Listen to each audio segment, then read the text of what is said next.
when cabinet was shuffled slightly, as the president put it. The dilemma that opposition political parties face at the moment is, how do you handle internal conflict? Do you seek internal reconciliation? Under what circumstances do you seek internal reconciliation? Or do you take a strong whip against errant members of your party? That debate has been raging on various media platforms, especially on social media. I was reading one of the groups that I follow. I'm a member of, and one of my guests here is a member of called the Hall of Intellectuals and the Diary of Intellectuals. Those two groups have been debating for some time how political parties can handle. Some people look at what is going on and think, is this a bit of political naivety? Is it a bit of lack of maturity in handling political matters? Another is saying, how does a party purify itself and make it stand clear on what it believes in and the standard it wants to set, especially in a country that has been plagued by corruption and all other forms of malpractice? To discuss that with me tonight, let me start with former Guild President at Makerere University, an advocate of the courts of judicature. I have too many lawyers on the show. I have a few lawyers on the show tonight. Ivan Boe. Ivan, very nice to have you. It's very nice to be on Frontline today. Senior Counsel Nicholas Opio was talking about your what? My baby. Yeah? What did you call it? I guess he needs to see me in the current state. From the National Unity Platform, National Treasurer, an advocate of the courts of judicature, I have Benjamin Katana. Thank you, Charles. Good evening to you. Ramadan Karim, to our Muslim brothers and sisters who are fasting. May Allah accept your fast. And a happy Easter weekend to the Christians. It's a pleasure to be part of this debate tonight. And a frontliner, Executive Director at the Uganda Media Center from Mulanda in Tororo, Ofono Opondo. Very nice to have you, sir. Thank you, Charles. Good evening to our viewers, and nice to have a debate with young people. I told you a while ago that I think I should be aging out, so that I leave the people who are still having milk teeth to come to the platform. You know.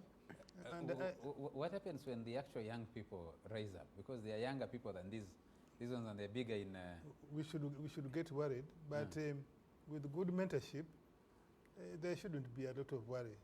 Of course, mentorship also implies the older people are willing to mentor them. For example, by bring them, like on a show like this, you have 2, 3 other older people, but also willing to learn and having the ability to learn. Those are critical intersections. You might be speaking dry bones when they are old women, because there are people older than you yes. That are not talking about exiting the stage. You might find yourself in a bit of trouble. Well, you know, we are born individually. Some decisions you make individual, others you make collective. But at the end of the day, the buck stops with you, the individual, to say, I've done my part, I'm exiting. Okay. Yeah. There's been a lot of interesting debate coming out of West Africa, particularly Senegal, where a 44-year-old with a 49-year-old have taken leadership, won an election. One was bad. The 49-year-old was supposed to be the candidate, but he was barred by court order because a man who was actually celebrated when he came into power, Macky Sall, was beginning to develop ideas of how to stay longer, but the Senegalese had different views and forced him to leave the stage. Yeah. Let me actually start with you. There's another guest who is joining us. He's navigating traffic and should be joining us in a moment. We're moving towards... So that they're hounding me out of NUP. We're moving closer to... We're in a holiday season, so there's a lot of movement on the roads and the traffic is a bit difficult. Let me start with you. Many of our... Maybe let me start actually with that letter that has come up. That is the latest coming out of the National Unity Platform. Party President Robert Senta Muchagulanyi, writing on the 27th, that was yesterday, 27th of March, has fired Mathias Mpuga as Deputy National Chairman for Buganda region. And he says the same reasons that were given for his, the withdrawal of his nomination to the Parliamentary Commission a while ago, and the saga that's been going on about the 500 million shillings, a total of actually a total of 1.7 billion shillings doled out to parliamentary commissioners as a service award. We've been debating a bit of that, and people have questioned, why are you focusing a lot on this? But Benjamin, let me start with you on that latest development, suspension from office. On the 6th day of May 2022, while you served as leader of opposition in parliament, a position to which you are seconded by the party, you participated in a meeting in which you, together with 3 NRM-nominated parliamentary commissioners, allocated yourselves 1.7 billion Uganda shillings under the pretext of a service award. You personally allocated 500 million. This was an act of corruption and abuse of office which violated numerous laws, including Section 9(1) of the Leadership Code Act 2002, which prohibits leaders from taking part in meetings at which matters of personal interest to them are to be discussed. You can scroll it up a little bit more. We pick up the other bit. You have thus far failed to provide any satisfactory explanation for engaging in this action, which goes against the vision, mission, and objectives of the party. It also goes against Article 5.3b and F of the party constitution, which obligates party members to conduct themselves in a manner that does not bring disrepute to the name of the party, as well as practice accountable leadership. In accordance with Articles 6.3h and 7.1e of the party constitution, I hereby suspend you from the position of Deputy President of the National Unity Platform for Central Region with immediate effect, and accordingly refer the matter to the National Executive Committee for further processing.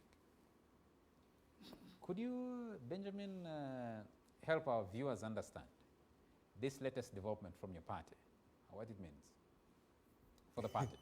It means what is written in the letter. It means that the president, in exercise of powers given to him by the party constitution, has taken a decision to suspend one of his deputies, and he gives the reasons in that letter. And he further mentions in that letter that he has also forwarded him to the National Executive Committee of the party for further processing. What? Well, basically, as you can see, the letter is about suspension, not firing like you mentioned. So suspension is a temporary measure, pending the outcome of the process that he refers to. What does your constitution actually provide? Would you be in a position to share what Article 6.3 that he quotes in that letter and 7.1 say exactly? Basically, it talks about the powers of the president to suspend the people that he has appointed to serve in different offices, and further goes ahead to the constitution provides for mechanisms on how that is done, that upon suspension from office, then the person now can be referred to the National Executive Committee for confirmation of that action, and or that the National Executive Committee can say, we don't approve this decision, and so that means that the suspension will be lifted. But if it approves, then we will have to have a delegates conference, and then the new office bearer is brought into the equation. Yeah, but you said if it's not approved, then you'd have to go to? That decision, the suspension will be lifted because it's a temporary measure. Okay. Yeah, it's not. If it is approved? Yes. If it is approved, then you will have, then the person will be removed from office, and there will be a process for bringing on board the replacement of the affected Is Mpuga's position as Deputy President of NUP elective or appointive? Appointive. That's how he came to office. He was appointed. By the party president? By the party president. Many people looking at what has been going on in NUP, and especially the saga around Mathias Mpuga, believe that beyond the allegations of corruption against him, that there's been a political fight within the party between especially the party president and this particular deputy? Well, I think that is unfounded gossip. First of all is that now the affected officer that we are talking about did not assume the office of deputy president yesterday. And the party president did not get the powers yesterday. So if indeed he wanted to have him suspended for no reason, because like you seem to suggest that there are rumors that they have been having a problem, he could have exercised such powers 1 year ago. He has not just got such powers. But I think what is happening is an attempt to divert public discussion from the event that triggered what we are discussing and what we are observing now. That there was an incident, and I think for this to be appreciated better, we should not focus on the individuals, but what transpired. That if it were me or my brother Ivan here in that position and that event took place, the matter would still be handled in the manner it has been handled. That the conduct was found improper, that there was impropriety, as indicated in that letter and the various letters that have come out. And so decisions have been taken in respect to an event, but there are attempts to divert the discussion to be about individuals, which in my view is inappropriate. We've been joined on the show by Martin Ojara Mapenduzi. He represents Bardege Laibi constituency in Gulu City. Very nice to have you, sir. Thank you very much. Thank you. Ivan, you've been following closely what's been going on in the National Unity Platform. And the question is, what does this mean for the party? Thank you so much. First and foremost, I think the latest letter is indicative of the lack of leadership within the party. Leadership does not mean occupancy of a position. It means the sobriety of handling issues, how the governance is in the party, how those that occupy those particular offices are exercising their powers within the confines of the law. I love Bobby Wine's songs, and one of them is the Chwani song.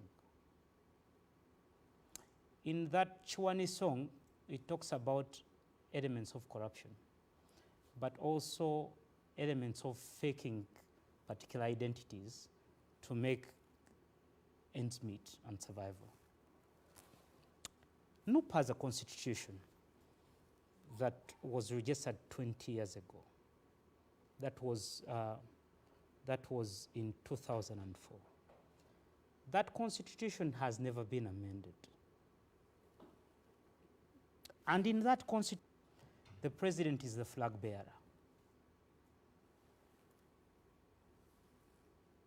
In that constitution, the president is not the head of the party.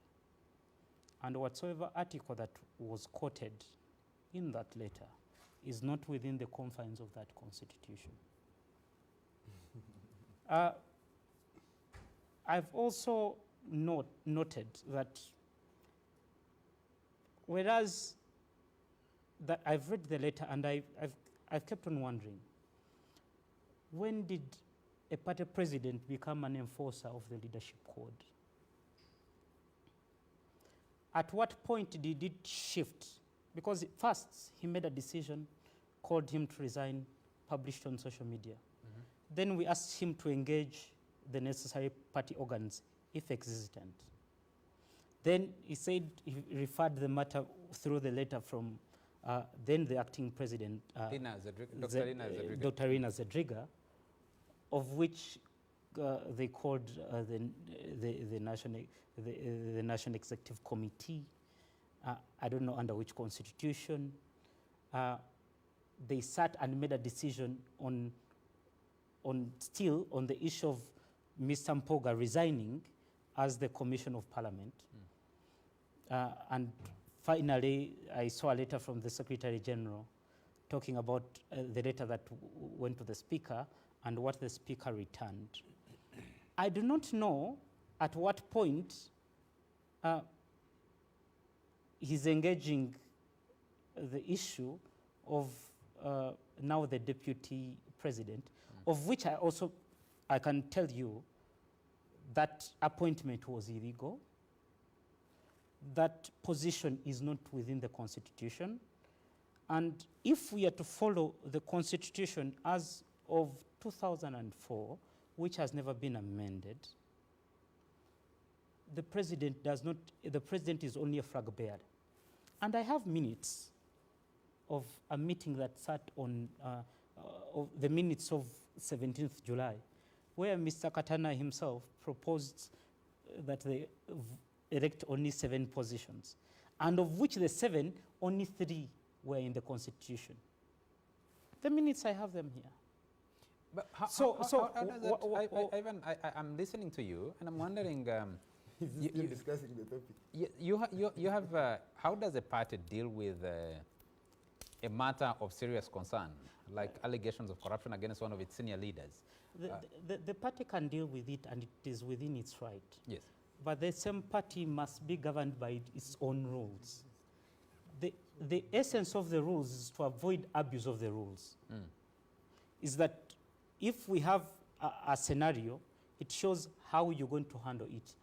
By by many people watching us, and many Ugandans are going to be saying, you know, he's talking a lot of legalese.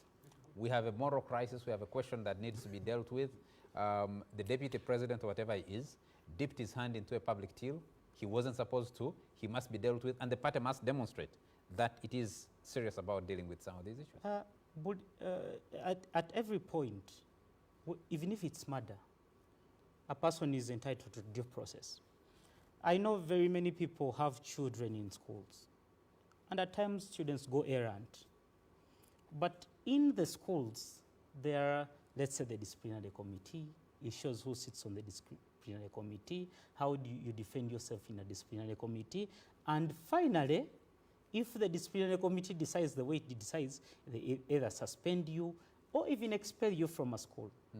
So the struggle that NUP has today that makes them even incapable of objectively solving their problems is that they're acting on everything is illegal generally at the moment.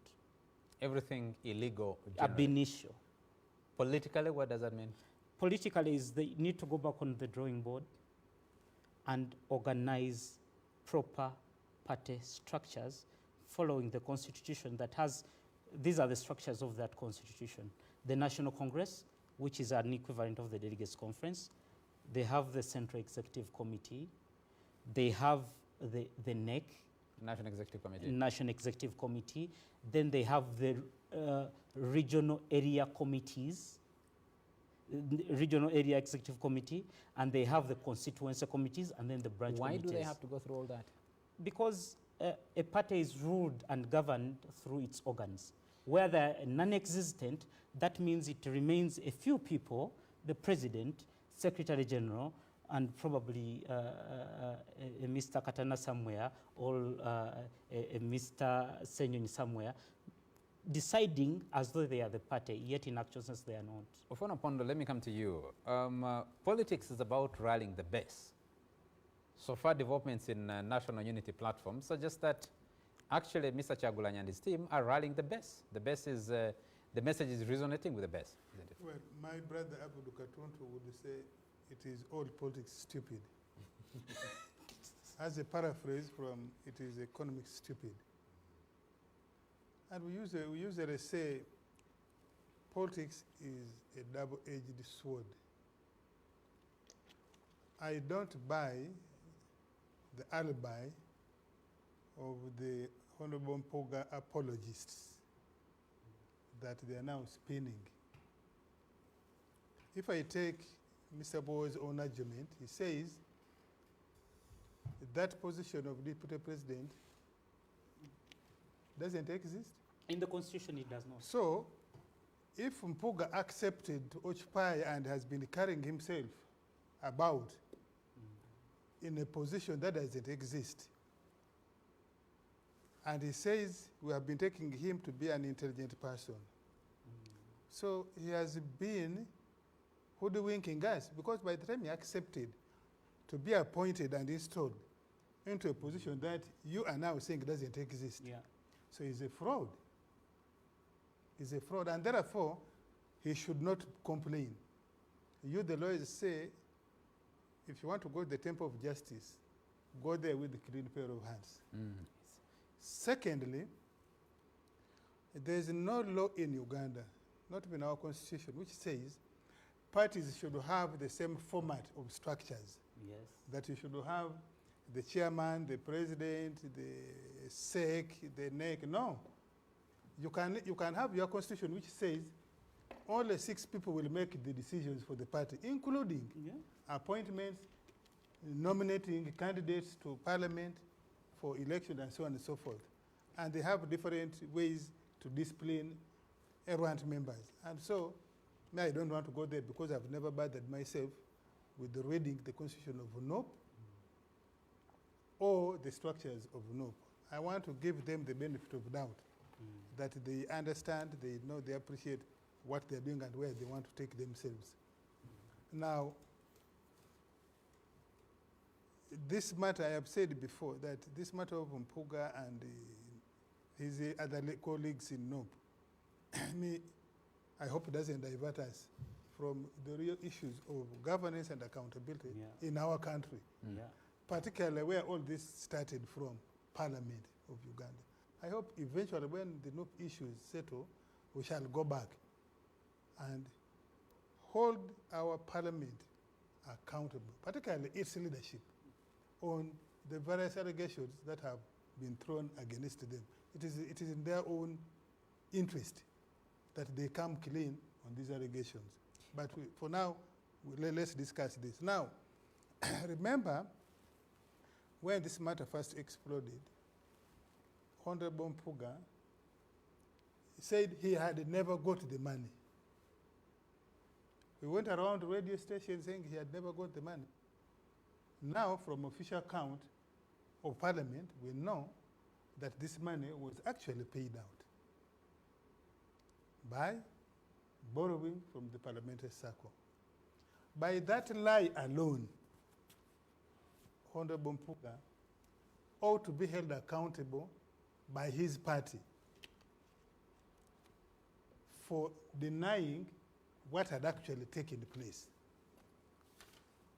Secondly, for me, this is my 25th year as a director, since the president appointed me first as director at the movement secretariat and now.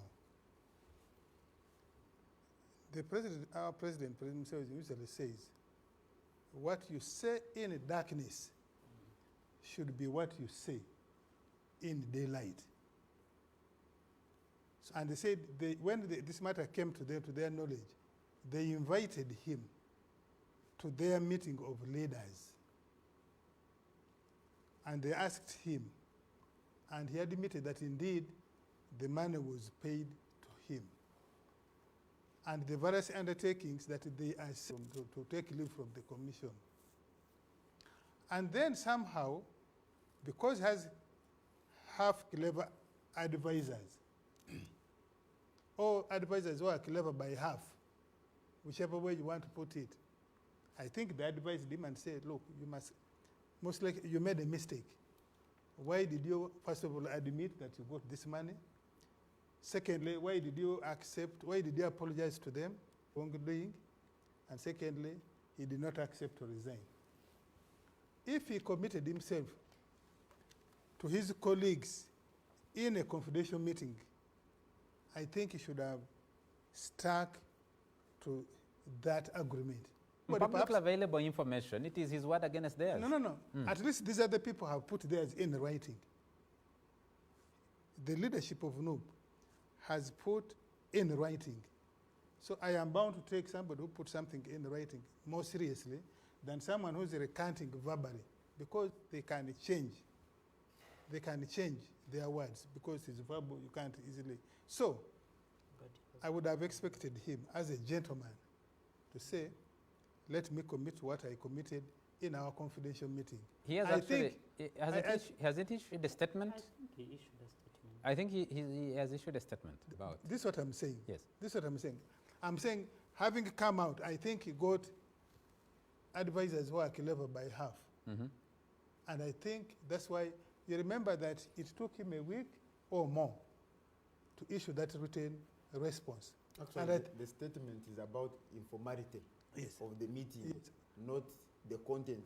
So I think he issued it as an afterthought, having got advice from Mr. clever advisors. What I want to hear from so for me, from that standpoint, I fault him to a large extent to the mud he is now being rolled in. Because if he had done as his colleagues are now saying, because all the leadership of NUP is saying one thing, it is only him who is saying, no, I did not. So it is his word against the majority of the leadership in NUP. Now, I think having, and Right Honorable Kadaga is one who brought us to this point partly. You remember the case of the NRM Fosam, the Sechikubos. When NRM took a decision and said, we are removing you from Parliament, the Speaker, who was part of the decision in NRM's sake, declined to implement what's sake because he said she was conflicted. At that time, I argued. I said, the Right Honorable Kadaga should have disqualified herself from sitting in that particular neck sitting of that day, which took that decision. But she did not. So when she came back to Parliament, I think she took self-interest. First of all, populist, but two, in the false hope that she was... It appears just a minute, for clarity. No, for clarity. Yes. It appears on the decision of court. Yeah. No. In respect of that case. I agree with you. Yes. Yeah. I think then court, although we can say court takes decisions independently, we cannot say with infinite that it is not influenced by the environment. We're looking at the interpretation. Just a minute. We're looking at the interpretation of the law.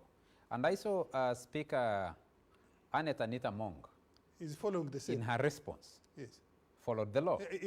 And there is precedent from that court decision, constitutional court decision on the rebel MPs. And what Ivan is arguing here, he's saying, look, we are a country of laws. If the law says one thing, you can't go against that. No, I totally agree with you. Yes. I want to believe that in this particular circumstance of removing Puga, now the Right Honorable Anita Mong is following the rules, the Parliament, the Administration of Parliament Act, because in there she has cited in clear terms. But the other time, the Right Honorable Kadaga did it. She used her interpretation as the presiding officer. And yes, eventually, the Constitutional Court agreed with her. NRM chose not to pursue an appeal.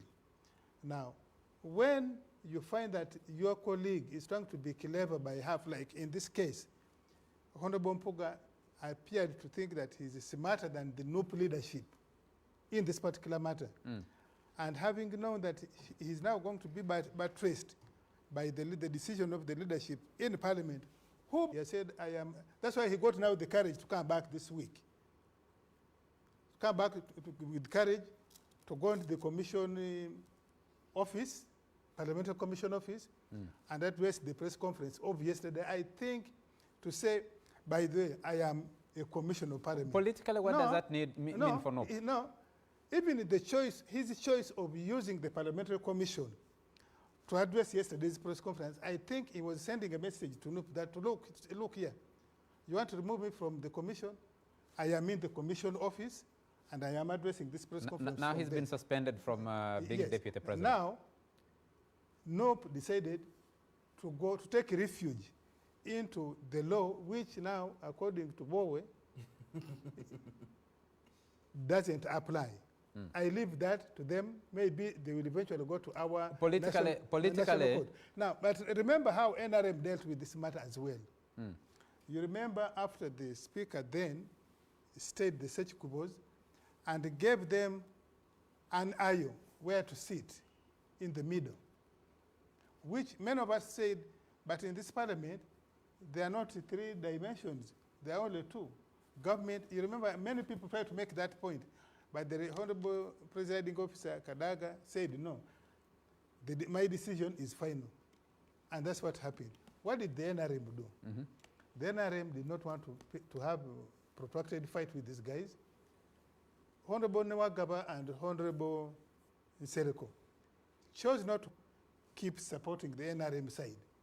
However, the other 2, I think reading from their constituencies, chose to come and say, although we were mistreated, we shall go back and fight internal war. Honorable Sech Kubo and Honorable Tinka Simire. You remember, Honorable, in the case of Honorable Sech Kubo, he even postponed many of his personal activities until President Museveni, the candidate, actually scheduled his campaign in his constituency to give him mileage. Yes. Now, the NRM has chosen. They don't talk about it, but because I'm part of it, I know the NRM has chosen, the NRM leadership has chosen never to entrust those with the leadership positions in parliament. It hadn't before, had it? It had. None of them had a leadership yes. position.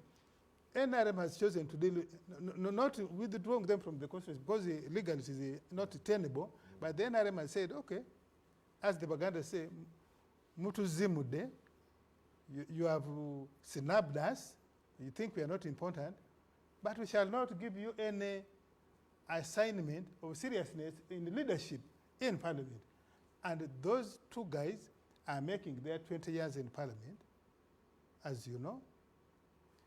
But the confidence of the leadership on them being given position of leadership in the parliament has come to pass.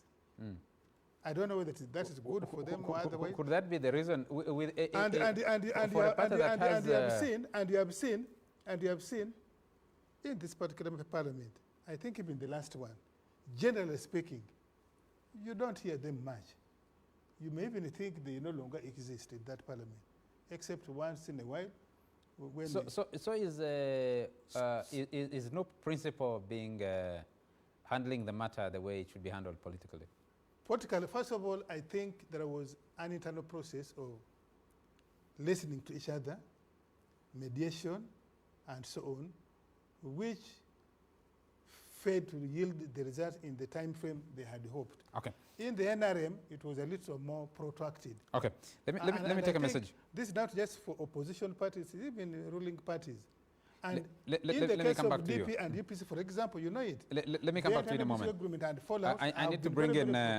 I need to bring Martin Ojara in here, but I read a message from an elder, Chris Tushabe. This one is watching us from Iruhura, somewhere in Kabarole district, and says, "Noop impresses me on hating corruption.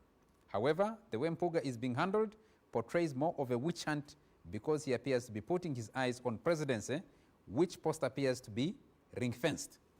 But if NUP stays strong against corruption, they will eventually win people's support because Ugandans are tired of corruption." That is Mosaic Chris Tushabe. I have a message here from Jose Nwabine who says, "My advice to NUP leaders is that let them not relent on this matter. They should drag the bull by its horns. If they feel that what Mpuga did falls within the definition of corruption or any other related crime, let them commence private prosecution against the arrogant man who I think has had an inflated sense of self-importance and thinks he is indispensable. Whether the DPP takes over the matter or not, NUP will have proved their resolve against these corrupt who have been duping Ugandans for a long time that they are clean, whereas not. Let Bobby continue exposing the hypocrites." Jose Nwabine, I believe in Kabola, Liantonde somewhere. I have a message from, yes, Jack Apuli is watching us from Fort Portal and says, "How does someone withdraw a nomination after an election?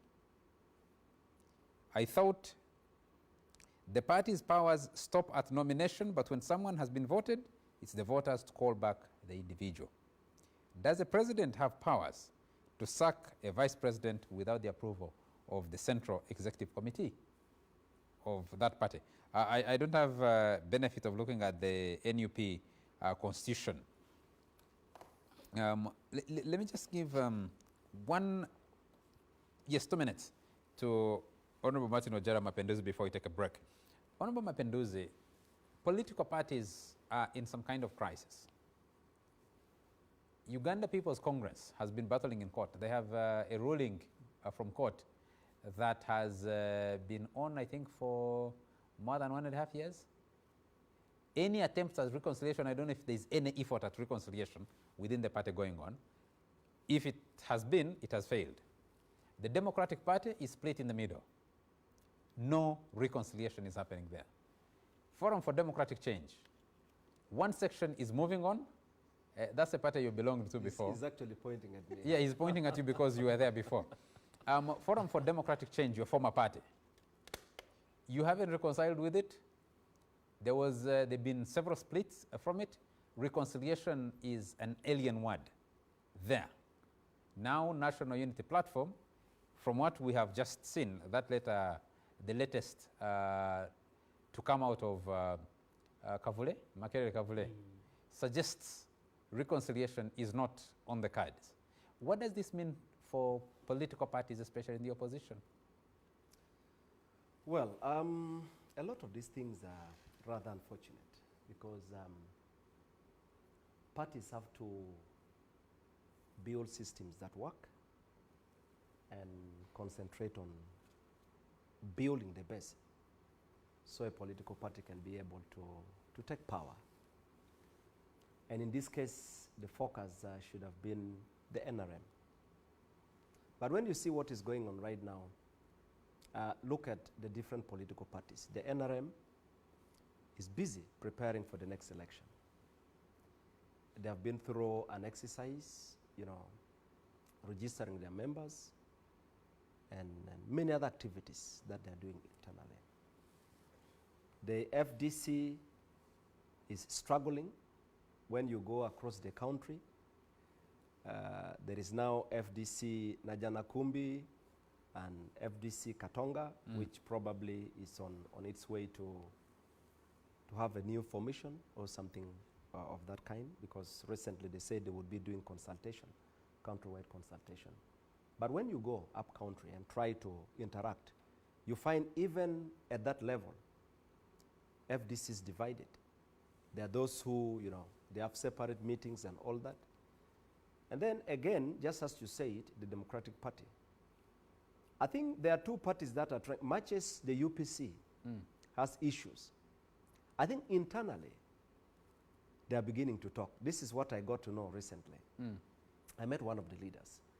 And I think the two by-elections they had Yam and Dokolo. In Lao sub-region, Yam and Dokolo, has given them something to reflect on.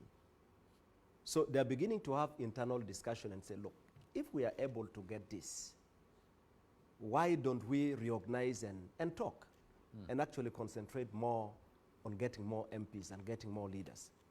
So maybe that is going to help them to put their struggle on hold and begin to think more about how they can revive the party. But the rest of the parties, what we are seeing right now is of course, is not a new thing. But I think the NRM, just as Ladiro Fondo Pondo put it, I think the NRM has, maybe because they are in power, they have concentrated more on trying to consolidate and get more members. But from the side of the opposition, it is worrying because as we approach 2026, what I see in NUP, of course I have not had the opportunity to read their constitution. I know as an institution they have their internal mechanisms where how they manage their issues and all that. But from the outside, there are two things you will see. One is a party trying to prove that they actually practice what they preach, because they have been talking about fighting corruption and so on. So they are trying to show to the public that actually we practice what we preach, all right? So that's what they're trying to demonstrate, and that is meant for the public. I think probably that is the direction they have taken as they approach 2026, to show to the public that from the inside we can do this. How sustain? Yes, but again, that has serious repercussion. There are serious consequences on some of the steps that are being taken by NUP. First, it demonstrates that probably their internal systems are not strong enough, and I'll tell you why. One, recently you heard, I think one of their members, he made a public statement, the Honorable Abbott, who casted doubt on their own structure. He doubted even the formation of their National Executive Committee. Now, he's a member of parliament, and the number of members of parliament who have the same opinion. Looks like even their own party members do not know how their own systems work, their structures. Because when you begin to hear from a national leader, a member of parliament, saying, you know, I even don't understand how NEC is formed and all that, that is one. That gives some kind of impression.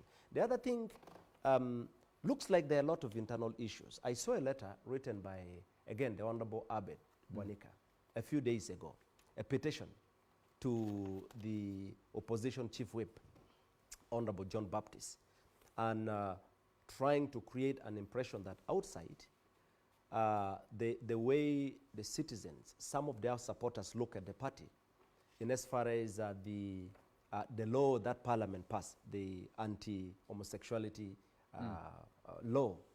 So he brought a petition, he petitioned the opposition chief whip, and there are a number of things he's trying to point out, saying the citizens out there are beginning to doubt them, and they need to sit down and reorganize themselves. Okay. But the other thing, finally, can we pick it up after a very short commercial break? You. I'll give you the opportunity. James Salemi is watching us and says, if our Madam Speaker, AAA, would turn into our Lord Jesus Christ in 2024, she would say the first Ugandan who has never engaged in any corruption in Uganda should cast the first stone against Honorable Mpuga. John 7:11. James Salemi, ardent follower of the show. It's the week of death and resurrection. and is referring, who has never. Basically, I think what Alemi is trying to say, would the other members of NUP say, we have clean hands? He's seeking equity with clean hands. Let's take a break and pick this conversation up in a moment.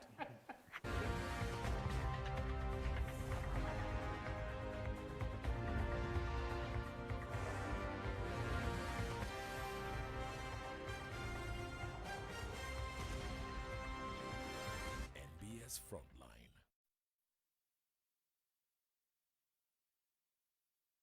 We asked the children, how many of you brushed this morning? And this little boy, his hand didn't go up. And I said, well, why didn't you brush this morning? He said, my brother was using the toothbrush. If I'd waited for him, I would have been late for school.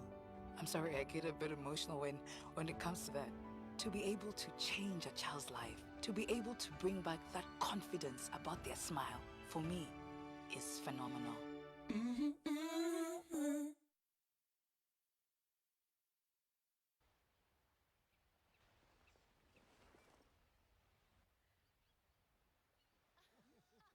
Oh, Sarah, these two are creeping into your personal space.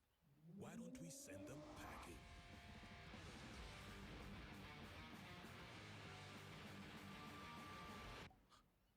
Or maybe not.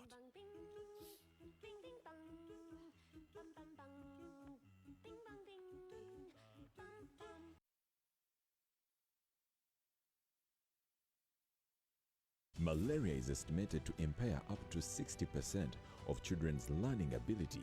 So, malaria prevention and control help improve our children's living, ensure children sleep under a mosquito net every day. This message is brought to you by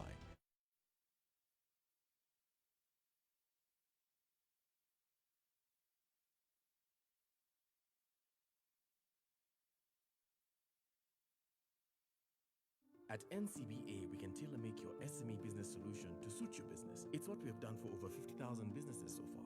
50,000? Mommy, that is 50,000 families with 50,000 meals every day and 50,000 dreams coming to life. We know that it's not about the business, but about caring for loved ones. Get NCBA SME Banking Solutions. The name is NCBA, and the numbers that matter to you matter to us. NCBA Bank. Go for it.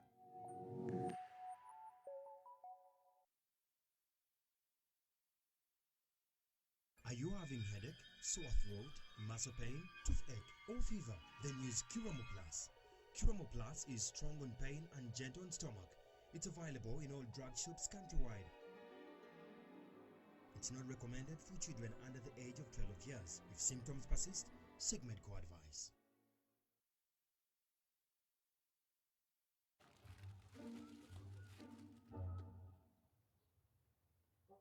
Rachel Rich.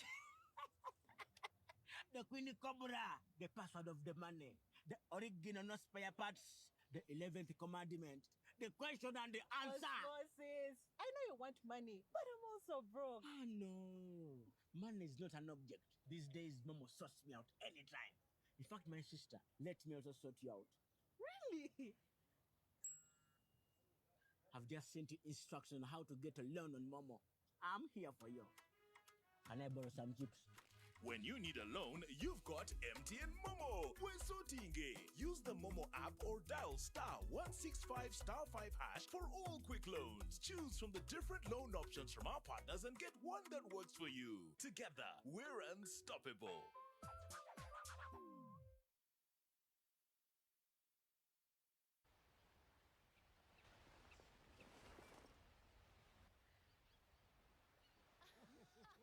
Oh, Sarah. These two are creeping into your personal space. Why don't we send them packing?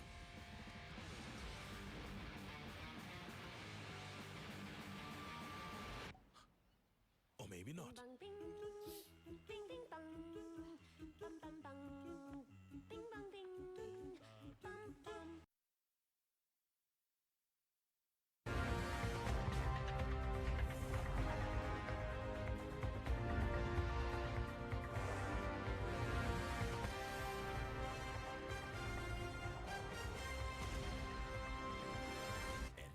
Frontline. You're still watching the Frontline on NBS TV, and the dilemma facing political parties, especially in the opposition. Do you crack the whip hard against errant members, or do you seek internal reconciliation? The National Unity Platform, the leading opposition political party, is facing that dilemma because it's making a stand according to its fans and those who agree with the method they're following, to say we do not support corruption and we smell some corruption here, so we'll take a firm stand. Others are saying, will that actually get the party to survive? Deogracius Mugisa is watching us from Roihamba in Ruteta Sub-County Kabarak District and says, Chagulanyi should reduce speed and stop making decisions out of emotions. He should learn from Mzee Museveni and how patient he is. This has enabled NRM stay in power for the last 38 years. If Bobby keeps behaving in such a misguided matter, I tell you, NUP will not survive for the next 2 years. Deogracius Mugisa, we're asking a bit of that question. Let me take a few more messages before I come back to George Muhimbise is watching us and says, Nope didn't follow the principles of natural justice. That you call Mpuga in the evening in an informal conversation, give him 24 hours to resign, even before 24 hours elapse, you issue a letter condemning him and describing him as corrupt and all manner of things, etc. It was more of malice than fighting corruption. He did not fully enjoy his right to a fair hearing and a presumption of innocence. But also, from a political perspective, they should have looked at the impact of such a decision, given that they are dealing with a senior leader, immediate past leader of opposition, a vice president in a region where the party enjoys the most support. The timing itself was bad, given that we are heading for 2026 elections, and you would not want to have a political party that is divided ahead of elections. The whole thing has left the party ugly, disorganized, divided, and eventually weak. The way Opondo is defending NUP clearly shows the celebratory mood of NRM, George Muhimbise, who's watching us.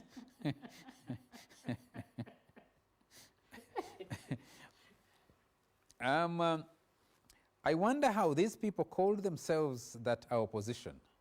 They have caused a lot of catastrophe. We have in this country called Uganda, they have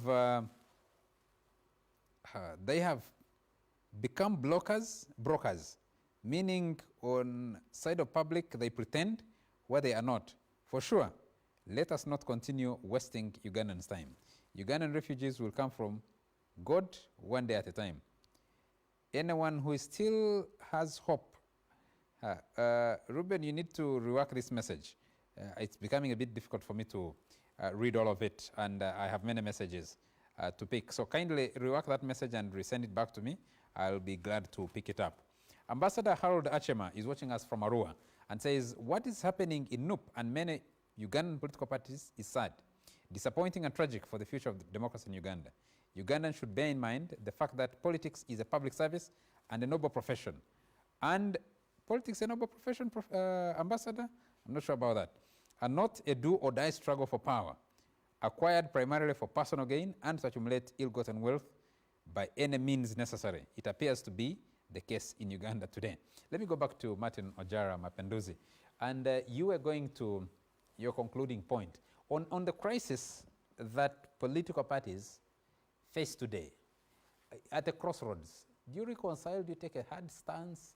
I don't know what this whole Mpuga saga means for NUP going forward, and you have listened to some of the viewers giving opinion.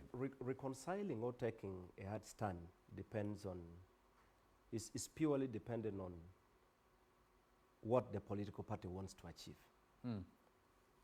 So if you ask yourself what NUP wants to achieve from this, the answer may be definitely different from what you may think. What's your reading? And what I see is that from what has happened in the last few weeks, you will get to understand that NUP no longer values Mpuga. I don't think they look at him as an asset. Mm. But NUP believes that because corruption is the biggest, is one of the biggest problem of, in this country, NUP wants to capitalize on that.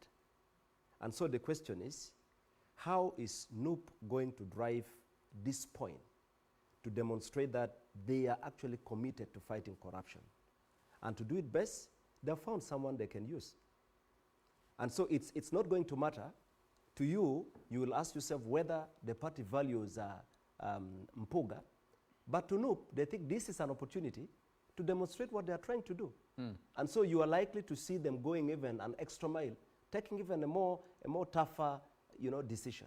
So the question is, do they care about those individual members who have built the party, or they want to demonstrate? And so it's about survival outside there, not internally. But that has got serious consequences.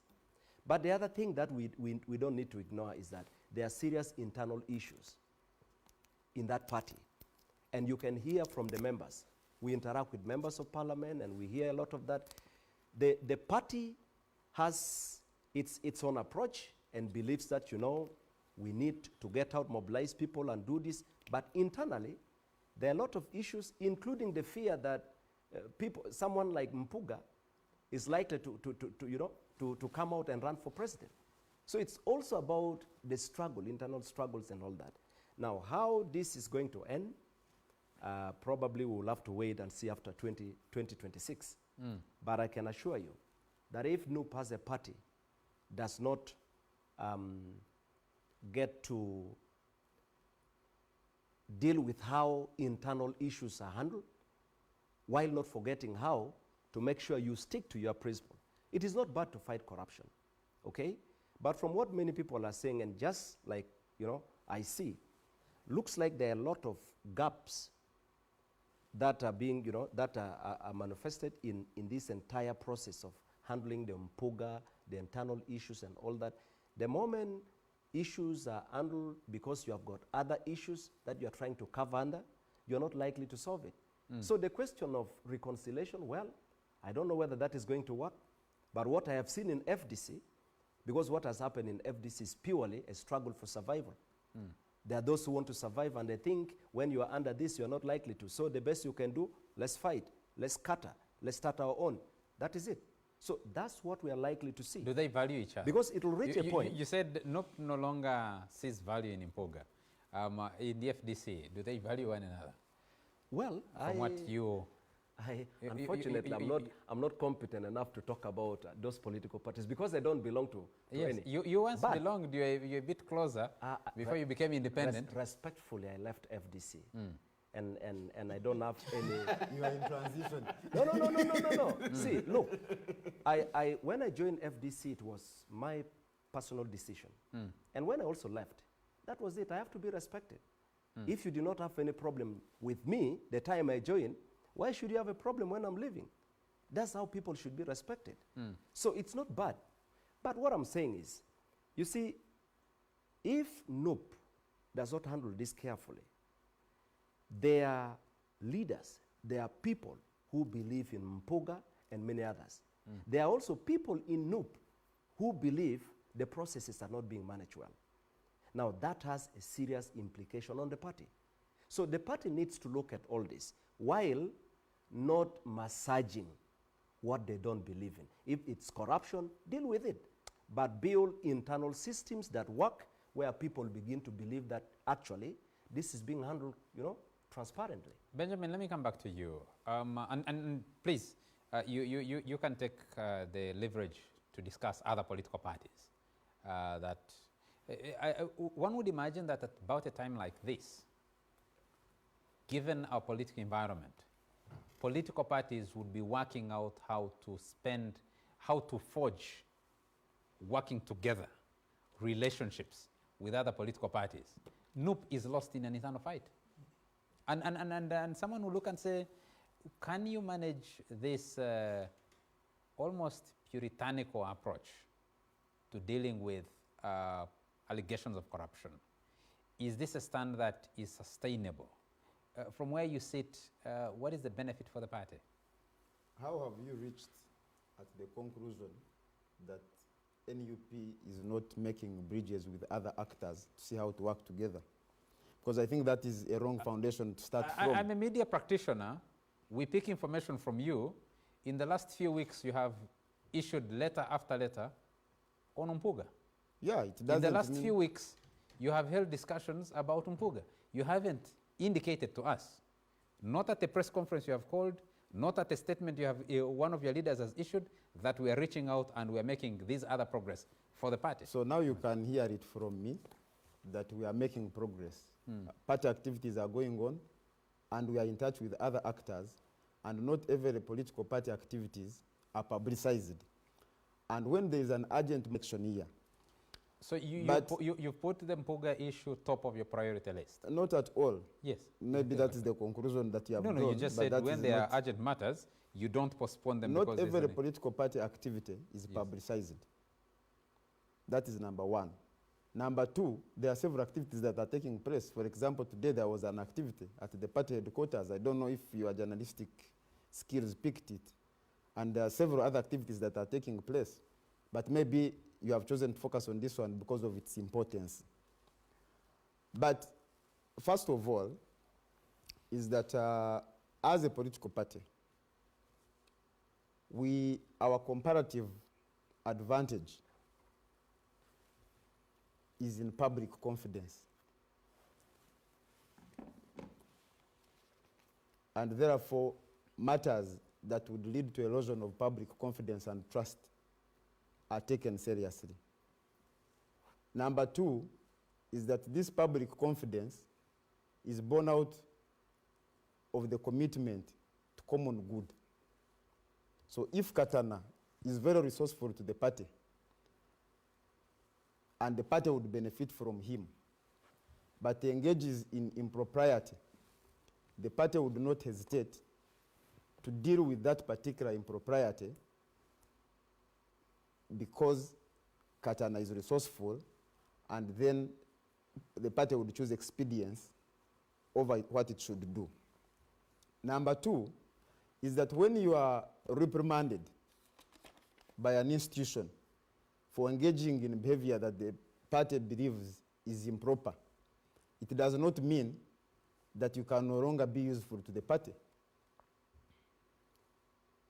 But it means that that particular behavior has been found improper, but you can still be useful to the party, and the party can be useful to you. By what process? Because from Ivan Bowe here, other members and some of our viewers who have sent messages, one, you don't seem to have followed proper process from a chat to be converted into a meeting, an informal conversation to be converted into a meeting, and the principle of fair trial.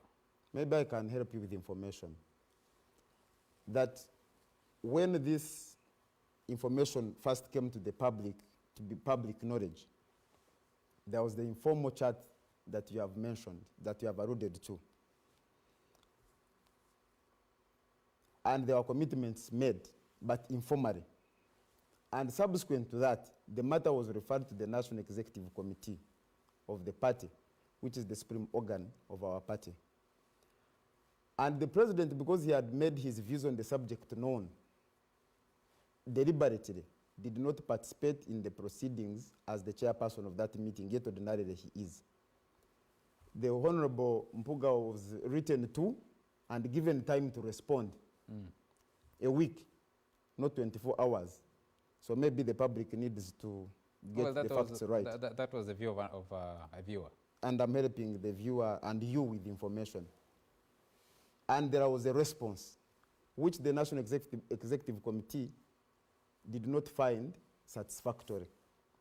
And on the basis of that, the decision was reached. So I don't know which process that you're talking about which was not followed. But for me, the broader discussion that we should have is not about these individuals. Because for us as individuals, we are part of a bigger picture called Uganda. And when we choose to subscribe to different organizations, we are part of these organizations. And I'm glad that when you are framing the topic for discussion, you focused on party discipline, which is a very broad subject. Many times, in the strict sense of the Westminster form of government, it is about the positions taken when legislators are voting in parliament. But I believe when you are forming this question, you had in mind a broad picture on the conduct of party members and leaders and things of that nature. The other aspect of the question is about whether parties should crack the whip or whether there should be reconciliation. My take on the same is that there should be a multi-pronged approach to these issues. One, discipline is a very broad subject, but there are forms of indiscipline, for example, that relate to lack of common decency. You come late for meetings, you engage in thoughtless speech against the party and the party leaders and other people, and things of that nature. And I think those are excusable. I think those are excusable. I think those are excusable. You can be subjected to a process and excusable. But there are forms of indiscipline that go against the core foundations of an organization. For example, if I subscribe to an organization that talks about equality,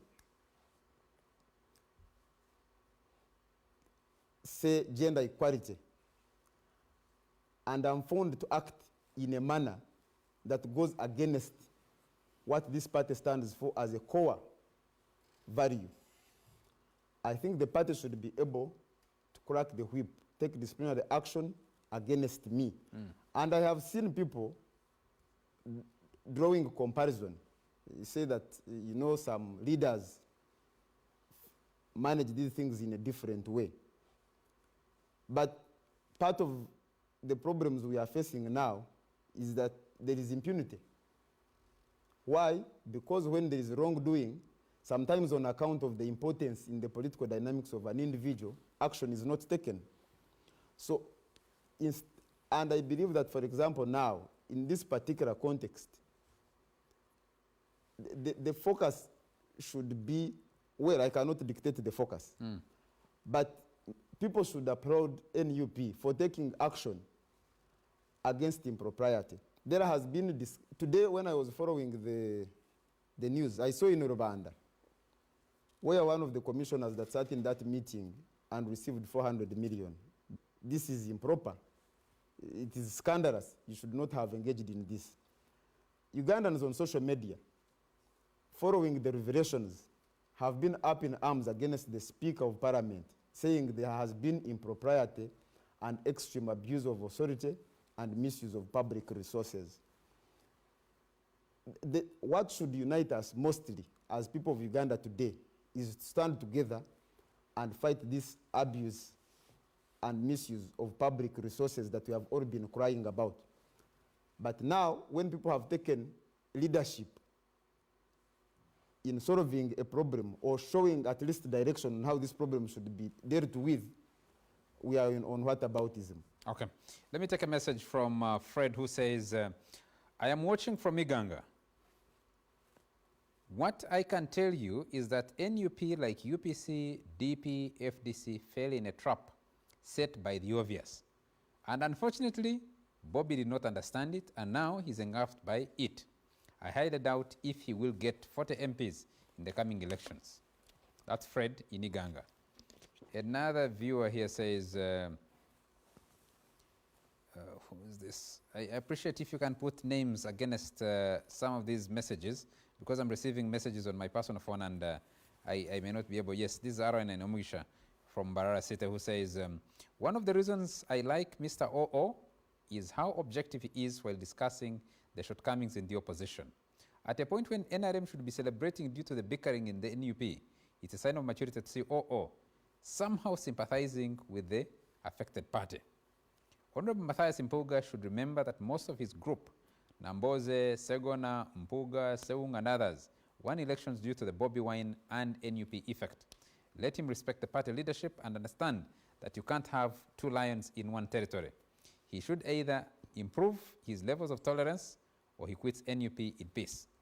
Let Councillor Katana tell us what new constitution stipulates in case Mpuga refuses to vacate office or the party, as he's already saying.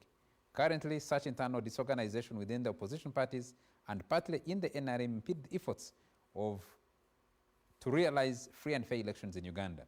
Also, let's not forget that Parliament has become a house of deals, and we must hold these MPs and parliamentary leaders accountable. Aaron Ainominsha in Mbarara City. I have a message from Kenneth, Kenneth Chamlesiri in Fort Portal. Says, the happenings of the last month or so in Uganda's political position reminds me of W.B. Yeats' poem with the lines, turning and turning in the wedding in Gaia. The falcon cannot hear the falconer. Things fall apart, the center cannot hold. NUP is built solely on the person of, I'm sorry, but I'm going to read this. Kenneth, I'm going to skip some of your two descriptions of Chagulanyi, and as a result of his rash decisions, NUP is headed for collapse like a pack of cards. I'll show you some of the words he has used here that I find. That is unacceptable. Kenneth, that's unacceptable. Not on TV. Muzei Christo Shaba has come back and says, truth be told, NUP is led by a populist and a dramatist. Old habits die hard. Party leadership in our times demands more of intellectual discourse than public display. The Kingdom of Uganda and the Catholic Church have aired out advice over this issue. Fighting corruption is acceptable, but in the case of NUP, it's a tragedy in their style. That's from, I have a message here from Eric. Let me see. Yes, I think the letter that you are referring to, someone has generously shared it. Eric, thank you very much for sharing this. Petition for a meeting of a lawful organ to debate and pronounce the party position on LGBTQ. This is written on 25th March. 2024. We'll not go into details of this at the moment. We'll pick it up on another occasion. Michael Chakolaga in Kayunga, Bugerere. What is the difference between dropping and firing? Because Mr. Museveni has just done it to some of his ministers from their ministerial posts. And why only those ones out of 80 ministers? How come that the clueless person influences for the appointment of Mpuga into the post of LOP and commissioner? Oh no, forgotten my country. What is this?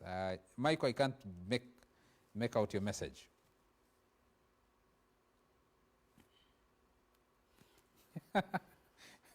Someone is saying, Charles, you're also corrupt only for tonight. In quotation marks. Why is there no woman on the panel? I plead guilty to that, Chris. I plead guilty to that complaint. Oh, looks like a headmaster who has a leaked national exam. He knows what's going on. His TV body language can tell the public. James Salemi. Oh my goodness. I have this message is from Baguma Joshua, who says, what's Benjamin's comment on the expired constitution that says the vice president is the leader of the party? Do you want to give him a quick answer? That's not our constitution. What does your constitution say? What does your constitution say? About what? Vice president position and the position of the... No, it has the position of deputy presidents, not vice president. Not vice presidents. Yes. Where we stand now is that all we do as opposition parties is to play to the hands of the establishment of NRM. It is time for political parties to accept that there is need for opposition, to opposition national dialogue and see how to repurpose and refocus. Let us go for reconciliation. It has remained my plea to the FDC big people who are pulling apart. This is a message from East Bukonzo County in Kasese District. Yes, the person sending it. Nope is kicking like a dying horse. Let the educated Katanas and Lubongoyas help Bobby Wine to do what is right. You can't send smart Mpuga out of the party and keep close to an excited Zake. Mukonyezi Stephen Kahigwa. These messages are... Yes, this is John, Engineer John from Entebbe. Let those defending Mpuga and criticizing Noop know that you can't preach wine and serve Enguli. Mpuga should be honest to the fact that the money he received was illegal. Engineer John in Entebbe. The messages are so many. Let me just take a message from Gift in Nansana. Gift, your message is too long. It's grossly unfortunate that Noop's issues were handled the way they were. It's even more unfortunate that Mr. Matthias Mpuga Nsamba, who some people referred to as the gentleman of the time, has shown no difference with those he accuses of lacking basic knowledge about politics in as far as the handling of this issue is concerned, apart from using phrases seemingly demeaning the Noop leadership. Even as it is now, and going by the nature of Mr. Museveni and NRM's politics as government in power, Mpuga needs Noop more than Noop needs him now. If it was for the politics of the boardroom and intellectual debates, maybe. But for now, he should put aside his good English and smartness, listen and abide by his party president. Period. Ivan Bowe, I want you to pick it up from there. Thank you so much. One, I want to state that reconciliation should be the first option. We should encourage it. But that process is only for the sober ones. That for reconciliation to happen, the parties must be willing.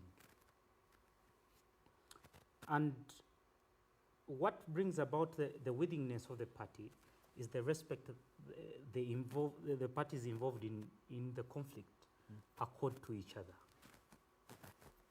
You get, when you beat me first, yeah, when you tag me, and then you're saying, let us talk about it. It feels different when you call me and say, I've had this allegation. Can we talk about it? What exactly happened? And we pick it from there. When you pick it from there, it makes much more sense. But also, I want to to take the guidance of the Katikiro yesterday so important, and of the church as well, and other leaders at all levels. I think the timing of this last letter is saying you advised us, but whatsoever you said does not make sense and does not concern us. That's how I interpret it, because the advice was only yesterday. You know? Yes, the letter actually is dated yesterday. But we received it. Yes, it has become public today. So that's how I interpret it either way. The other thing is that... Before you go the other thing, Ivan, kindly indulge me. Let's take a quick commercial break so that we're able to pick up the other thing that you're talking about. One of the bigger questions that we need to be dealing with is, do you sacrifice what NOP believes is the correct line, the correct stand against corruption, over issues of managing the politics? But let's pick this conversation up after a very short break.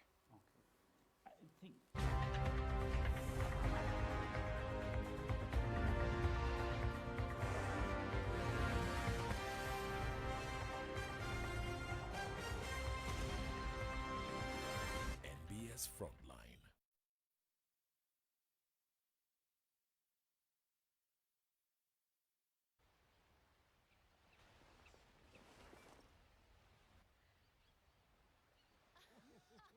Oh, Sarah, these two are creeping into your personal space. Why don't we send them packing?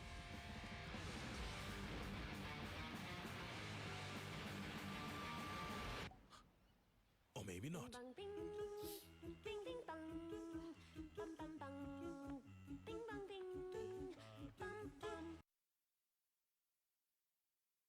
Exciting news for news lovers. The Now Post, your reliable source of swift and accurate news, has introduced its all-new mobile-friendly experience. We have upgraded your mobile news experience, giving you a slick, user-friendly interface, making it easier than ever to stay informed. Embark on a new era of news exploration with Now Post, scrolling through with ease because it's seamless and lighter. Now Post, accurate news, fast.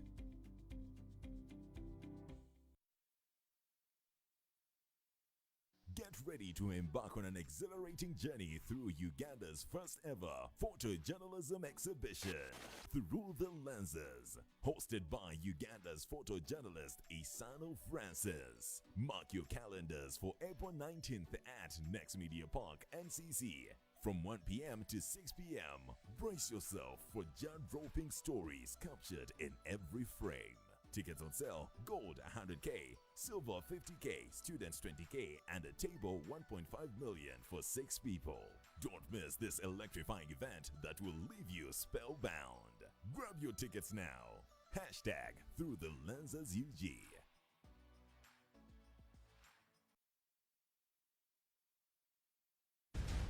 Join us at the Concept Kickstarter 2024, a premier event for real estate, business and innovation enthusiasts. Scheduled for March 29th to the 30th at the Westin Waltham, Boston.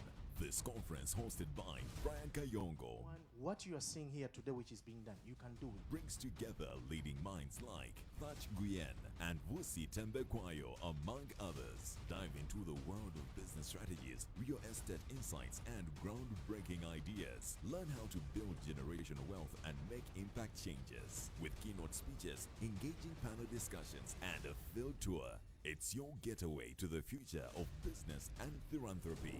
Grab your tickets now. $500 for executive and $750 for VIP access. Don't miss this transformative experience. You can book your tickets from our website, www.theconceptrealestate.com, or call us on +256 773 190 333 or +1857 300 90 33 to make your bookings.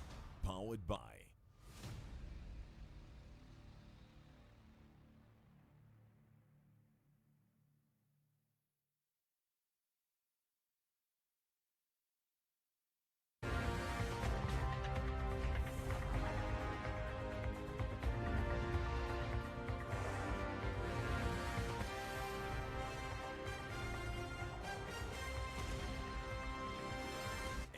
Nbs Frontline. You're still watching the Frontline on NBS TV. I apologize, I may not be able to pick more messages. My phone just runs out of battery. I may not be able to pick some of the messages that you send me. But I appreciate, I have seen lots of messages. Ken Mutenyo actually had a very interesting message. Let me see if I can pick it up. Ken Mutenyo says, we are being unfair to NOP to assess it using tenets of a political party. It's a group that was simply brought. It has no known constitution. It's a lesson that you do not join something whose ideals you don't know. Is anybody surprised by what is happening in NUP? Ken, someone is going to ask, is anybody surprised by what is happening in the Democratic Party? I think it's equal unfair. But he's also expressing a lack of information. While I think Juma Kadri, thank you for watching us. Juma Kadri, thank you for watching us from Mondevujo. Yes? Ken shouldn't be allowed to get away with that. DP has a written constitution. Is it a better one? DP, the Democratic Party, has a written constitution. Its president has a cooperation agreement with your party chairman. But Ivan, I put a question to you before you take a break. Please. Well, as I said, the second issue is that I don't want the leadership of what is known today as NOP to take the country for a ride, that they are fighting corruption. What are we fighting?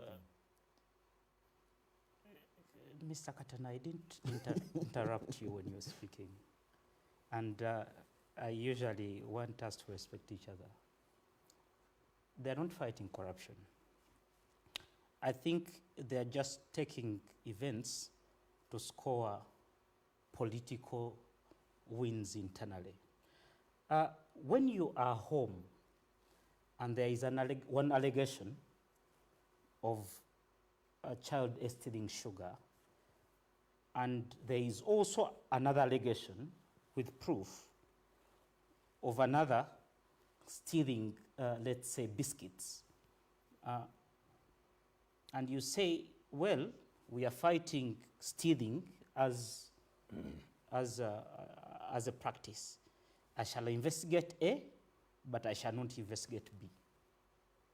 But I shall defend B and punish A. As a parent, you're not fighting stealing, you're encouraging stealing. 2, corruption begins at a point where you don't properly run a political party using known structures, proper structures. NUP, by June 2023, had received 5.7 billion Ugandan shillings from the Electoral Commission, legally.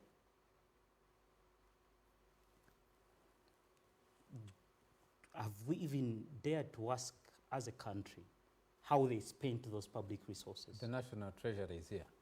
and I am coming there. So when we see what is happening, the corruption of cultism, that whoever critiques NOP, you can try it after this show. Say anything about NOP, even if you're asking a question. All the foot soldiers, they call them foot soldiers, will come not to answer the question, but to air insults. What is worse is that the party president goes on a radio station, fully recorded, saying that that is actually still simple. More is coming of the same, encouraging and fanning this uncivil behavior. That is corruption of the highest order. There is a quote by a gentleman that said the surest corruption is asking a youth to elevate those whose views they agree with and try to gag those whose views they don't agree with. So NUP, as it is today, is not fighting corruption. I am convinced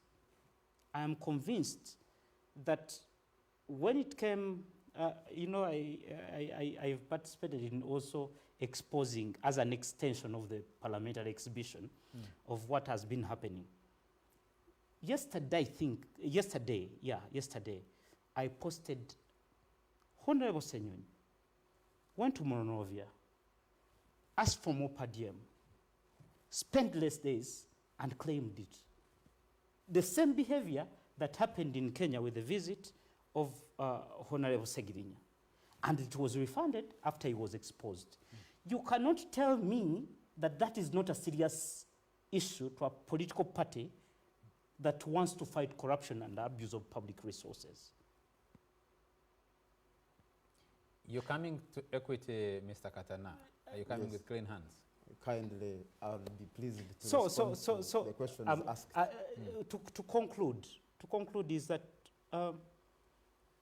perhaps we want, what motivates me is that I believe that for us to have an accountable government, an accountable opposition is an asset. And I want to see NUP being accountable in the way it manages its affairs, in the way it disciplines its members, them working within the law, practicing what they preach. And I also want to extend the same advice to other political parties. Whatsoever the case is, follow the law. Apply laws to everyone. Do not build cults. Do not build cults. Cults are dangerous. And we need to have sober politics where we have space to communicate to each other, even in disagreement. Benjamin, I'll give you the first chance. Thank you. To conclude it, to wrap it up, I maintain my position that the ongoing fracas is not a fight about corruption. It is far away. Thank you, Charles. My brother Ivan here reminds me of the proverbial undecided chief who gives people meat, says, don't roast it, don't cook it, but I want it ready to be eaten. He's making a case for not disciplining an errant person. He's saying fight corruption. That is not it. So let me help you with information. You have talked about money that NUP has received from the consolidated fund. Before the release of any money, NUP must account, and this is on public record. So you are saying we are not, there is no information available, but let me guide you and help you that it is information available to the public and you can acquire it both from the party and from Electoral Commission. But also, there are visible things that we have been doing. You have seen the party headquarters, we are running party offices, and we are doing a number of other things. So running a party requires money and expenditure. But if you want to access that information, it is available, but don't go to Nassau Road like where you go to the constitution you have from. I have seen, but secondly, he did flip his file here, and where he quotes the minutes, I see stamps from your office. I don't know if well, but even stamps are available at NASA. Yes. But let him provide what is not from NASA, because I was not asked to come here with the documents. I was asked to come here and discuss party discipline. So secondly, he talks about it's officers. Fair to dismiss his documents without looking at them. I have. And saying, because he has even quoted things that do not exist in our constitution. He's talking about vice presidents who are not provided for in our constitution. So even without going through, by giving information that does not exist in our constitution, Mr. Katan, it means that he's relying on a wrong document. There has been a public debate about whether you actually have a valid constitution for your party or not. But the party cannot operate without a constitution. That is basic knowledge. Yes, you inherited a constitution. when did you amend it?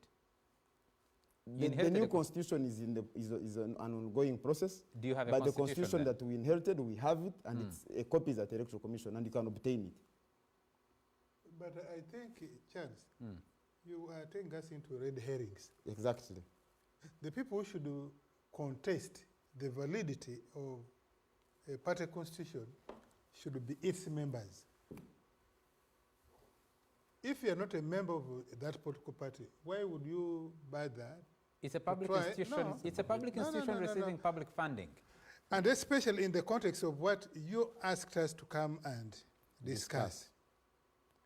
We are not in the internal mechanisms of the parties. The nitty-gritty is for those parties to know if they are following. Now, whoever is displeased by the steps a party is taking against its member, and if he's a member of that party, they are appellant mechanism. But, Mr. Pondo, yes. with due respect, a party that receives a portion of public funding, are you saying the government of Uganda? But are you saying the government of Uganda is giving a non-existing entity, non-existent by not having a valid constitution registered by the Electoral Commission, public money? Is that what you are saying? No, I think the argument is. And I can also help him with information. Is that what you are saying? No, I can also help him with information. I think that the argument in the case, people like Ivan Bowe are raising is slightly different. No, but you see, if you allow Mr. Ivan Bowe to come with a pile of documents, that only he has it, and in the nature of the structure of this debate, you are not going to shuffle those documents to us to cross-reference whether that document is actually valid. You are doing a disservice, first of all, to we, the panelists, but also to the audience. The audience. And so I think it is pertinent that we discuss matters of practicality of the accusations that are going on. And those accusations have a basis, don't they? They should have a basis. I don't think they have a basis in the documents that No. I asked a very general question about the Constitution. He can defend it. I will not go into the details. No, I don't have to defend it. I've given information that we have a constitution. Yes. Ivan can obtain a copy from the party or from Electoral Commission. Okay, fair enough. Yeah. So the question of party funds, I have given information that before we receive any release, and that is standard practice, you account, and there are various stages of audit. But those documents, if Ivan is interested or any member of the public is interested, this is public information and he knows how public information is accessed. There is an established procedure. But I've also mentioned that there are visible things that have not just fallen from heaven. Acquisition of party headquarters and land and other assets and the offices that we run across the country. These are not run without money. But if he's interested in looking at the documents, they are available. Talking about the question of disciplining errant officers, if Ivan has information against an individual, let him avail it to the party and action will be taken. That's a challenge to you, Ivan. But avail the information to the party. Most of the other things are questions of opinion. He's talking about cultism, which I think is really a figment of his imagination and other things. And I don't think I need to spend time responding to that. I will be unfair to the audience. Again, like I mentioned, the question of, and I think there is a need to draw a distinction between party leaders, between views of individuals, and party positions. If Ivan is engaging with members of the public whom he suspects to be supporters of NUP, and he has altercations with them, he shouldn't take it to be a position of NUP. So I think the mistake he's making is that everything that he gets from the people that he suspects to be supporters of NUP wants to blame it on the party. But there is a very clear distinction between a party position and individual opinions. For example, he's giving individual opinions on a number of issues. I don't think he's representing any organization. There are many other Ugandans like him who give their views on any subject that is being discussed, and those views do not reflect the position of their respective parties. Thank you. I need to draw Martin Ojara Mapendus and Opono Pondo into the discussion. We have only about a few minutes before we end the show. So let me start with Mapendus, and then I come to Opono Pondo. Just as I told you, You know, the solution is in understanding what each party wants to achieve. And that is the bottom line. If you want to know the direction this whole thing will take, you need to start first, and you need to understand what exactly they want to achieve. NUP has its own motive. And I think they have taken a decision that they will go to the final extent, all the way. And I don't think they are going to back, to back off or in any way have any compromise or even sit to talk. Because the letters you have been seeing have been coming, the tone has been consistent. And that is what they're doing. So to know it's a demonstration of what they want to pursue, but deep down there could be many other factors that are at play, which they will not come out to explain.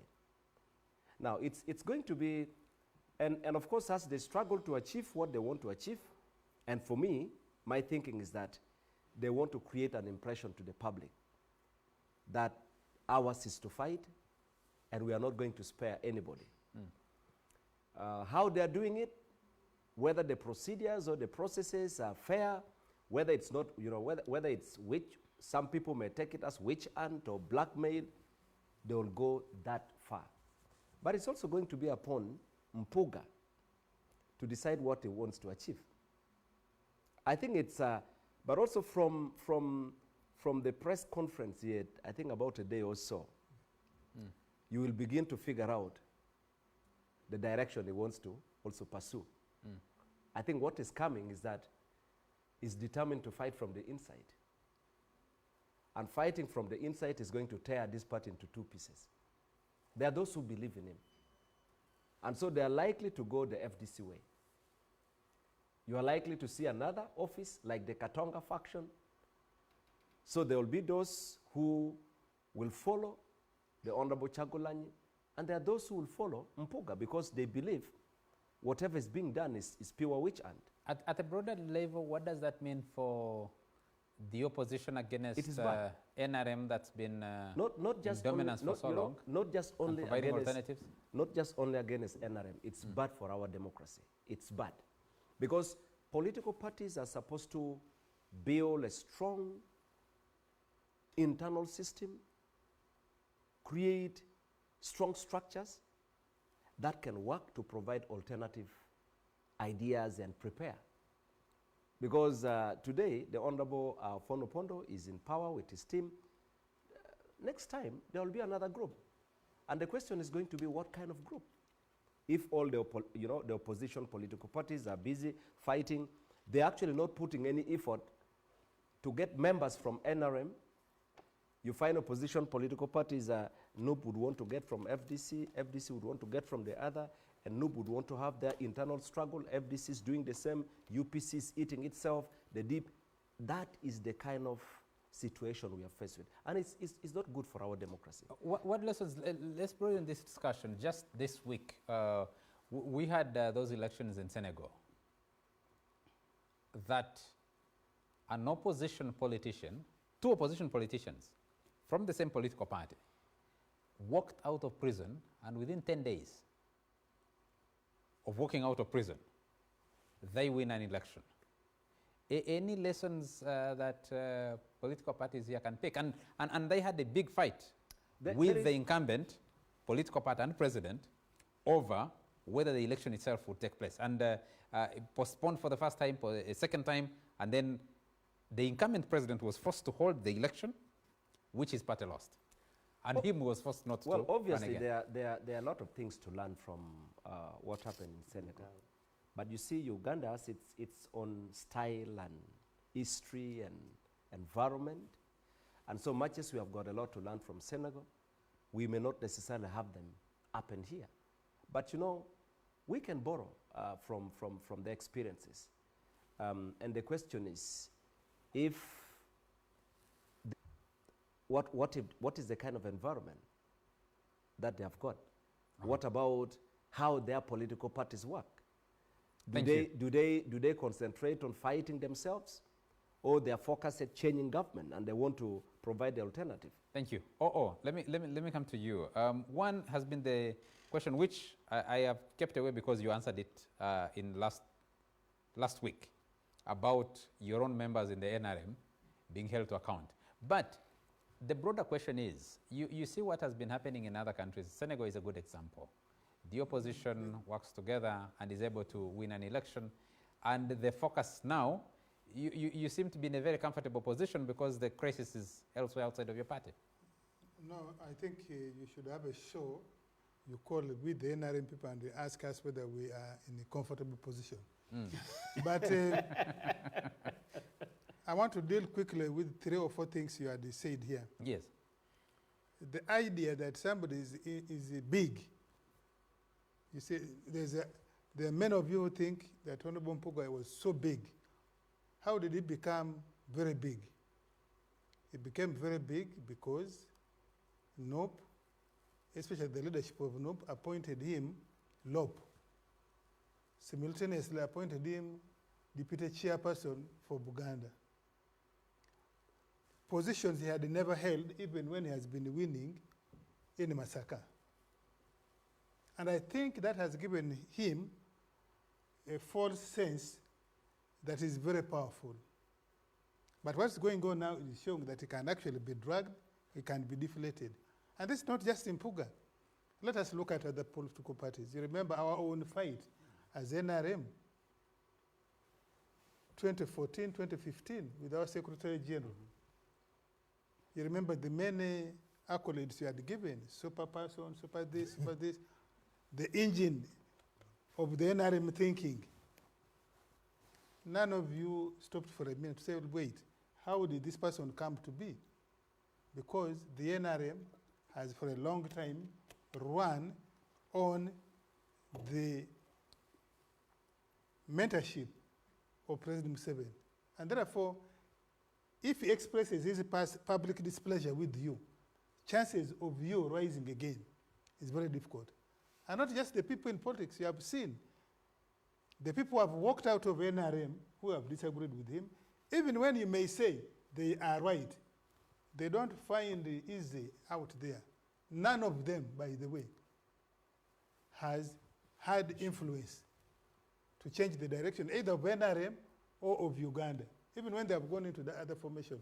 Cecilia Ogwal, may her soul rest in eternal peace.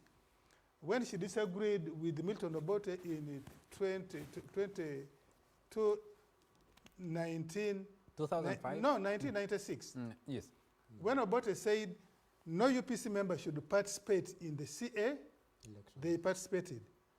Obote warned them the second time, no UPC member or leader should participate in the 1996 general election. They chose to participate first of all by supporting Semogere, but also coming back to stand for elections. Obote dismissed Cecilia Ogwal, Kule Park, Beni Washa, Agura Wars in one route. As a consequence, Cecilia Ogwal lost the parliamentary seat in the Lira municipality on the death of Obote, and she never recovered it. That's how she went to Dokolo. She never recovered the influence she had in UPC. By the time of her death, you would struggle to find out her locus standi. Is she in opposition? Is she where? Agura War the same thing. Omara Tubo the same thing, and so on and so on. So this idea you're planting people that they are big, sometimes is a fallacy. Isn't that the same idea you're planting? Because you're saying no. President Museveni. No. President Museveni has demonstrated. President Museveni is very big in his party, so he controls things that happen. No, Milton Obote was very big, controlled what happened in UPC. From Museveni and Milton Obote, I'm not planting. They have demonstrated. You can even see today, these elections you are talking about, these by-elections, the people are not campaigning with Jim McKenna's portrait. They were campaigning with Milton Obote's portrait. Milton Obote died 9 years ago, but he can still whip emotion. Meaning... Milton Obote actually died... I'm saying that's about 15 years ago. 15 years ago, yes. exactly. I had even underestimated, undercalculated to 2005. But you can still see, in a doco, nobody was putting on Akena Doko or Walubirizi portrait. What country, what politics of big men? That's what we're running. But since we don't have time, now I want to conclude with the one you're talking about, Senegal. Conclude with first Chagulanyi. He's also becoming a big man in his party. I've said here before that depending on how the leadership manages contradictions, the leadership may swim. Depending on how you manage the contradiction, good for our politics? The leadership may sink. And we have seen the ones who didn't manage the contradictions well have sunk. Mr. Kizza Besigye has sunk with the way he has handled the internal contradictions of FDC.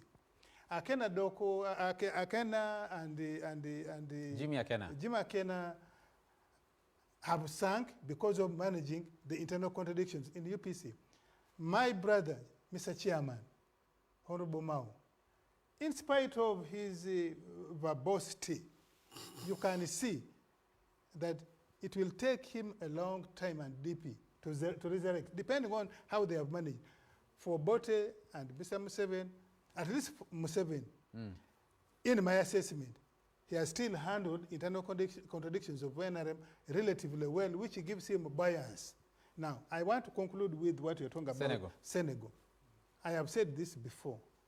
In 2005, do you remember what happened in Uganda? Kizza Besigye comes from exile. 4 years. Besigye had run away from here in September 17th, I think, of 2001. He doesn't come here. He feared to come back, but he picks courage. Why? Because of our naked threat with the people in charge of government in Uganda then. And he says, I dare you. And he dared. You remember, there was an issue whether he would be even allowed to land, whether he would be and so on. He dared, and we arrested him in Busega. You remember? That shot his popularity and the actual vote, including members of parliament that he got. I think 42 in that election. And his popularity went to 37. We get it? We, the people who are planning for NRM, did not learn. We repeated it in 2020 with Chagulanyi. When Chagulanyi and the NOP began, and the people power, we actually saw it as a wave that would subside if handled differently. Our Bayanako, which bordered on impunity even, especially in here, in Busoga, and so on. You saw how Chagulanyi, even without reaching certain districts, without having agents, right? And by the way, it was a build-up from Arua. We were not learning. We were not learning on the mishandling. Have you now learned? I am now coming. And guess what happened? Chagulanyi goes to 36%. And not just 36 confined in one place. He went on picking substantial, even where he did not have. I can tell you, Chagulanyi did not, he passed to Tororo. But go and see the votes there. My time is out. He just passed Kasese. Go and see the votes there. My time is out, so I need you to summarize. So Senegal, part of the reason that the outcome came the way it is the way Macky Sall handled the contradictions in the country. Thank you. And NRM, if we don't take serious stepping back, not even just Chagulanyi, anyone, if he comes up and we do the same thing as we did in 2020, you and me will be on this show again, and NRM will be crying. Thank you. I get a quick comment from you on Senegal and a quick comment from you in 30 seconds each, 1 minute. We'll get out of here. Without repeating what has been said, is to add that a day is a long time in politics. And normally there are very many dynamics. But of course, what must have aided is also the vigilance of the citizens which we need to build on in Uganda. For example, we are now discussing, we have narrowed the discussion on corruption to the Mpuga issue. Someone just sent a comment on Twitter when we were here and saying, these cultural and religious institutions that are giving advice on this small issue, what is their opinion on the misuse of public funds at Parliament by the Speaker? They are all quiet. So what you would call the civil society, the population and all these institutions have a job to do so that they are able to stand firm. Mark Sally had managed to manipulate processes, but the population stood firm. Thank you. Eventually he yielded. Ivan. One, I will say... And you'll have only one because you have about 30 seconds. Is that for us to have an accountable government, we must have an accountable opposition. But also we have to make sure that our population focuses on what is important. In terms of today, change of government and changing the way things are run in this country. Thank you very much, gentlemen. The Honorable Martin Ojara Mapenduzi from Bardege Laibi, Gulu City, Ofono Pondo from Mulanda in Tororo. And I'm going to Mulanda today. Benjamin Katana from the National Unity Platform, and Ivan Bowe. Ivan Bowe is an advocate and former guild president at Makerere University. For us, we have no villages. The other ones we are introduced. Yeah? Where we come from. But you might be from the ghetto. How can a ghetto be a village? You are from the ghetto. I don't know about the village, me I know about the ghetto, so I agree. I come from Bushen. I know you come from Igara. I am the ghetto boy. No, you're not a ghetto boy. I know where you come from. Thank you very much to you all, our viewers, for joining us this evening, and always, thank you very much to the production crew that delivers the show to you. From me, a happy Good Friday to all of you, and wish you all a happy Easter. Yes.